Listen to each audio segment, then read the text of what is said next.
구독, 알림 설정까지 부탁드립니다. 오늘도 우리 사는 이야기 찾아주셔서 감사합니다.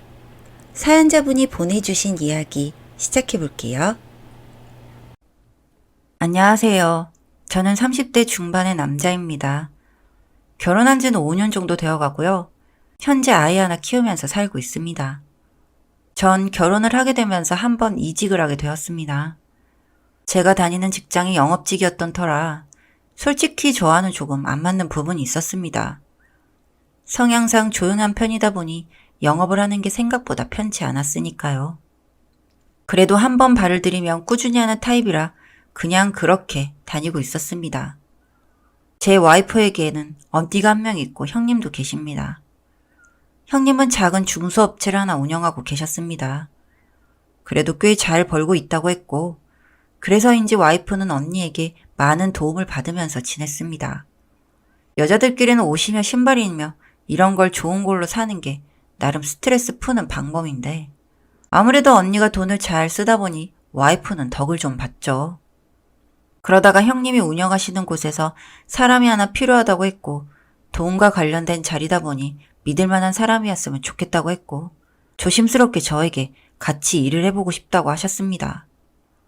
사실 가족끼리 얽혀서 일하는 게 결국엔 좋은 꼴을 못 본다는 이야기를 많이 들어온 터라 고민을 조금 했지만 부탁하기도 했고 와이프도 훨씬 급여 부분적으로 좋다 보니 적극 찬성을 해서 그렇게 하기로 결정을 했습니다.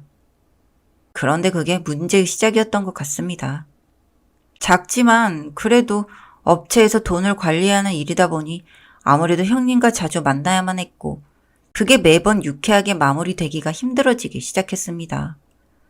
이게 아무래도 돈에 대한 이야기를 하다 보니 그렇게 되는 것 같기도 했고 형님이 막상 집에서 보게 되니 집에서 보는 것과는 다른 분이라는 걸 알았기 때문입니다.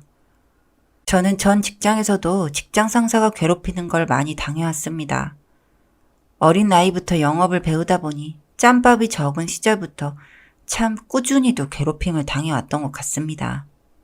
그렇게 직장에서 시달리고 나면 그것 때문에 귀가해도 하루 종일 직장 상사의 얼굴이 머릿속에 떠오르고 갈구는 듯한 말투가 귀에 맴돌았죠. 너무나도 분했지만 어쩔 수 없이 먹고 살려면 버틸 수밖에 없었죠. 제가 과장으로 승진되자 제 상사가 저를 갈군 이유를 알겠더라고요. 비난을 할 때마다 상대가 먼저 고개를 숙여오니 제가 뭐라도 되는 것 같아 너무 즐거웠습니다. 그렇게 세월을 보내고 있던 중에 신입사원이 한 명 들어온 것이었습니다. 어쩐지 낯이 익어서 어디 군대를 나왔냐고 물어보니까 저와 같은 곳을 나왔더군요. 혹시나 해서 다시 얼굴을 힐끗 훑어봐도 예전에 군대에서 절 괴롭혔던 군 상사였던 것이었습니다.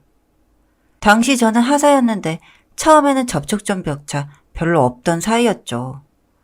어느 날 너무 배가 고파서 책상 위에 놓여져 있는 초콜릿을 껍질 까먹었고 알고 보니 부대 상사의 초콜릿이었던 겁니다. 그 사실을 알게 된 상사는 중사들한테 알아서 잘 타일러라는 말과 함께 그날로 저는 군대에서 왕따 당하기 시작했죠. 반강제로 관심병사가 된 꼴이었습니다. 그렇게 몇십 개월을 버티고 나서 군대를 나온 지금 예전에 제 상사였던 저보다 아래인 격인 신입사원분을 보자 분노보다는 즐거움이 더 느껴졌죠. 군대 나와서 나는 이만큼 왔는데 너는 겨우 해야 고작 거기? 라는 비웃음이란 생각을 했던 기억이 나네요. 그날부터 저는 신입사원을 집중적으로 갈궜어요. 점심 식사 때 각자 싸온 도시락을 먹었는데 저는 카레를 싸왔죠. 그래놓고 김밥을 싸온 사원에게 냄새나니까 다른 데 가서 먹어 라며 쫓아냈습니다. 복도에서 먹을 수도 없었던 옛 상사는 안절부절 못한 채 있다가 어느새 점심시간이 끝나 굶을 수밖에 없었죠. 이후에 귀찮고 힘든 일도 많이 시키고 회식에서도 옛 상사를 자주 강요하고 2차에 노래방으로 불러와 노래를 시켰죠. 그때 처음 알게 된 사실인데 옛 상사는 노래를 진짜 잘 불렀어요. 목소리가 별로 안 좋은 저와 비교되어 더 질투나서 더 갈구고 매일 군기를 잡아가며 신경 써주자 어느새 사원 곁에는 아무도 남아있지 않았어요. 직장 동료도 피하고 다니고 다들 제가 찜해놓은 사람이라는 사실을 아니까 눈치껏 동참해주더라고요. 옛 상사 신입 꼬리표를 뗀 날엔 심지어 진정한 식구가 된 기념으로 회식 쏘라고 강요했죠. 울며 겨자 먹기로 지갑을 연 옛 상사를 보며 고소하기도 하고 조금 불쌍하기도 했던 기억이 나네요. 저를 몇 년간 왕따시키며 괴롭혀왔었던 하늘같은 상사가 이렇게 한낱 말 몇 마디에 지갑을 열게 되는 놈팡이가 되었다니. 그 당시 되게 신이 났었죠. 이후에도 옛 상사 괴롭히는 행위를 계속 이어나갔죠. 펜 끝으로 작업하는 옛 상사의 뒤통수를 쿡쿡 찔러대며 문서 서류 무더기로 건네주고 오늘 안에 다 못 끝내면 돌아갈 생각이라 하지 말라고 엄포를 놓자 옛 상사의 표정이 울상이 되더라고요. 당연하게도 그날 옛 상사는 작업을 전부 완수하지 못했고 밤새 집으로 돌아가지 못하고 야간 업무를 하게 생겼죠. 기본적으로 저한테 괄거지는 건 덤이고요. 다음 날이 되면 밤새 잠도 별로 자지 못한 사원은 꾸벅꾸벅 졸음을 못 이겨 비실비실하게 앉아있는 모습을 보고 파한 대소를 터뜨렸죠. 저도 제가 찌질한 거 압니다. 하지만 그만큼 군생활이 너무나도 아팠고 제겐 일생의 상처가 되었으니 저도 한 번이라도 되갚아주고 싶다고 수백 번은 소원했어요. 그러다 사원이 졸음에 못 이겨 자빠져 잔다면 큰 소리로 사원을 정신 차리도록 호되게 혼내줬죠. 직장이 놀이터야? 그날 사원은 끝에 가서 정신을 차렸지만 제 활력으로 인해 사원에게 향하는 주변 직장 사람들의 시선이 곱지 않게 변하기 시작했어요. 그 사실을 알게 된 사원은 주변에 말도 걸어보고 애썼지만 안타깝게도 제가 사원 뒤에서 계속 뒷담화를 까며 마이너스 점수를 만들어 나갔죠. 결국 아무것도 못 바꾼 사원은 절망했죠. 사람이란 생물이 참 간사해요. 누군가가 다른 사람이 없는 자리에서 칭찬하는 걸 들으면 질투가 나고 악담을 퍼부으면 따라서 함께 맞장구를 치죠. 결국 그날 옛 상사의 인심은 최악에 달했어요. 하지만 그걸로 끝나면 제가 다 아쉽죠. 맞은 게 3년이면 되돌려주는 것도 좋기 3년은 돼야 하지 않겠어요? 저는 계속 사원을 괴롭히기로 마음먹어요. 아직 마음속으론 만족하지 못해서 더 되돌려주라고 말하고 있어요. 저는 사원을 나와 똑같이 만들기로 결심을 했어요. 어느 날 또 사원은 서류를 담는 가방을 실수로 바닥에 떨고 왔죠. 그 기회를 놓칠 제가 아니었어요. 냉큼 걸어가 신발로 실수인 양 미끄러지듯 밟았습니다. 그리고 자국을 내려는 듯 신발에 힘을 주고 꾹꾹 문질러댔죠. 자신의 서류 가방에 신발 자국이 난 걸 본 사원의 표정은 굳어지자 그걸 확인한 전 이렇게 말했어요. 그 자네가 바닥에다 가방 떨구는 바람에 지나가던 사람이 넘어질 뻔했잖아. 혹여라도 내가 다쳤으면 어쩔 뻔했어? 하며 휙 지나갔죠. 그날 일 끝나고 밖을 나가보니 사원이 절 기다리고 있었더라고요. 무슨 일이냐고 물어보니까 제가 밟은 가방이 못 쓰게 됐는데 어떻게 하실 거냐고 묻더군요. 순간 어이가 없었죠.